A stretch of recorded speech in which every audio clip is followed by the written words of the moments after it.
dizendo o seguinte: eu acho que é muito cedo para fazer qualquer tipo de avaliação do União Brasil. E diria isso até dos demais partidos que também estão ocupando ministérios, estão se incorporando à base de apoio do governo. Por que é muito cedo? Não só porque a gente está começando o mês de março, mas porque, com exceção da PEC, que foi muito importante, eu já disse aqui, né, da transição, do Bolsa Família, a gente não teve ainda uma outra votação de grande envergadura, complexa, polêmica. No momento em que isso acontecer, aí sim o governo, cada um dos ministros, cada um dos partidos, vão ter que começar, né, a ajustar a sua relação a partir dos votos que foram ou não entregues, né, em cada votação. E eu acho que também não pode ter nenhuma expectativa de que já numa primeira votação as coisas vão acontecer na sua plenitude. Não vão. E isso é natural de todos os governos. Se a gente for olhar o que aconteceu no país em outros governos, com outras legislaturas, foi assim. A base vai gradualmente se organizando, ela vai gradualmente sendo ampliada. Se a gente olhar o que acontece nas prefeituras, eu fui prefeito 2 vezes e convivi ali com os vereadores lá em Cruzeiro do Oeste, no Paraná. É um processo de construção. Então, sim, não, mas, eu por não exemplo, vou achar razoável que na primeira votação... A permanência dos ministros vai render voto do União Brasil a favor do governo, na sua análise? Com certeza, com certeza, com certeza. Né? E eu não acho justo julgar agora, e eu não vou achar justo, e eu não vou fazer julgamento, nem quando tiver a primeira votação. E a primeira votação é como um teste, né? Uma estreia. Né? Não vai sair perfeito, né? Não é a apresentação de um time que já está jogando junto. Vamos pensar no futebol. Não é um time que já está jogando junto há 10 anos. Aí você tem que exigir. Então, o objetivo do Lula, o objetivo do presidente Lula foi justamente isso: conseguir o apoio do União Brasil no Congresso, ao deixar os ministros lá.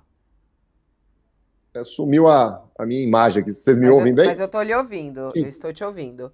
O objetivo do presidente Lula, olha, então, foi conseguir esses votos mesmo do União Brasil. Não, eu não vou fazer assim uma avaliação de qual foi o objetivo do presidente Lula, porque ele não me confidenciou isso, né? Agora, eu, como eu disse, fui prefeito 2 vezes, acompanho o funcionamento de governos nos estados, acompanho o funcionamento de prefeituras, conheço a realidade aqui de Brasília, né? Todo governo, né, monta o seu ministério, né, a sua equipe, olhando questões técnicas, olhando questões políticas, partidárias, e com a ideia de ver os seus projetos, aqueles que mexem com a vida das pessoas, serem aprovados. É claro que o ministro tem responsabilidade, né, em dialogar com os deputados do seu partido e até de outros partidos. Né? Eu imagino um ministro como o Juscelino, que já foi deputado aqui há muito tempo, ele não tem amizade, relação só com os deputados do União Brasil. Eu fico, às vezes, vendo a agenda dele lá, já tive no ministério, tem deputado do MDB lá dialogando com ele, tem deputado do PSD, tem deputado, né, do Cidadania, do PSDB. Ele está construindo uma relação, só que é muito cedo. Ele teve 60 dias para trabalhar. Então, não dá para julgar antes de uma votação importante e não dá para julgar nem no dia que tiver a primeira votação. É muito cedo. Quanto mais fazer crucificações, quanto mais fazer demissões, eu não estou nessa batida, não. Viu, deputado? Mas o senhor está me ouvindo? Estou ouvindo bem. Eu preciso fazer uma pergunta dentro desse cenário. A gente compreende a necessidade, evidentemente, de que num presidencialismo de coalizão, o presidente precise do apoio do Congresso para aprovar seus projetos, né? Essa é uma equação de equilíbrio antiga, né? Todos os presidentes passaram por isso. Agora, ao mesmo tempo, o próprio PT, até por tudo que aconteceu em função da Operação Lava Jato, em função do impeachment da ex-presidente Dilma Rousseff, sofre, né, um desgaste muito grande, junto à sociedade brasileira em passar, né, uma imagem de que estava envolvido com vários políticos ali, enfim, pessoas que tiveram, né, um apoio importante junto ao PT, acabaram condenadas dentro desse processo, independente de que ocorreram questões também, mas também ocorreu corrupção. Então, assim, agora vem, nessa composição nova, essa situação do ministro Juscelino, em que ali dentro do próprio cargo o senhor falou que ele tem agenda com o pessoal do MDB e tal, mas ele omitiu da agenda pública dele, que ele foi a São Paulo, ficou 2 horas e depois foi ver leilão de cavalo, de raça, homenagem, eventos totalmente privados, usando o jatinho da FAB, com diário do governo federal, que aí, assim, nem estou falando aqui do que também existe sobre ele em relação ao uso do orçamento secreto. Aí o presidente chamou ele para conversar, manteve ele no cargo. Como é que fica essa imagem também do próprio governo novo em relação à sociedade, de dizer, olha, o que aconteceu no passado, aqui a gente está tomando cuidado agora, não vai se repetir. O governo Lula tem compromisso com o combate à corrupção. Como é que fica isso? Até porque a própria agenda do combate à corrupção não foi apresentada à sociedade pelo novo governo.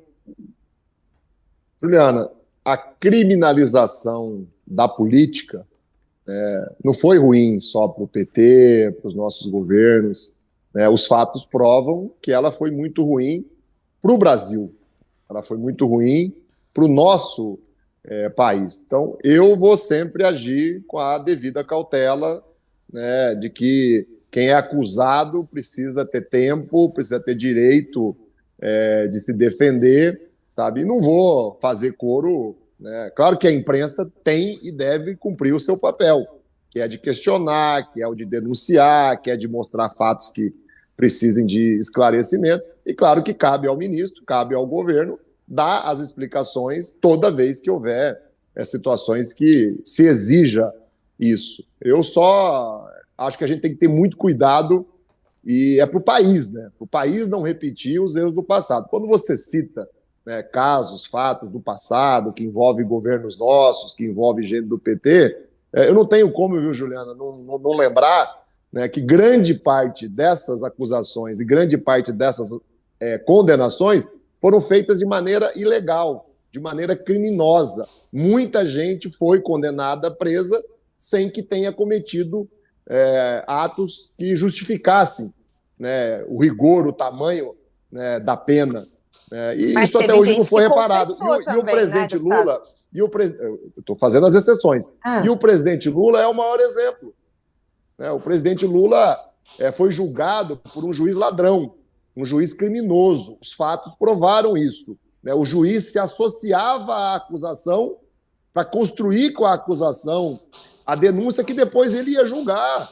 Então, a gente não pode dar tudo o que aconteceu, tudo que foi estabelecido no passado como certo, como fato, porque a realidade, e a Lava Jato é o maior exemplo, impõe situações que mostram de que uma parte do judiciário agiu com intenções políticas eleitorais. Isso já está muito bem resolvido, eu acho, para o país, está muito claro isso. O Moro virou ministro do Bolsonaro depois de ter tirado o Lula da disputa, quando ele liderava a disputa em primeiro lugar em 2018. Mas a criminalização da política fez mal para o Brasil, prejudicou a vida dos brasileiros e brasileiras. Isso não quer dizer que não houve erros, isso não quer dizer que não haja culpados, a gente tem clareza disso.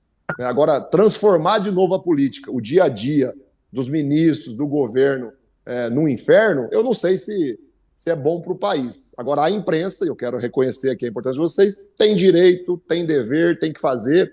Agora, não cabe a mim executar esse papel. Eu não vou ficar aqui pré-julgando o ministro, não vou ficar aqui, fazendo avaliações mais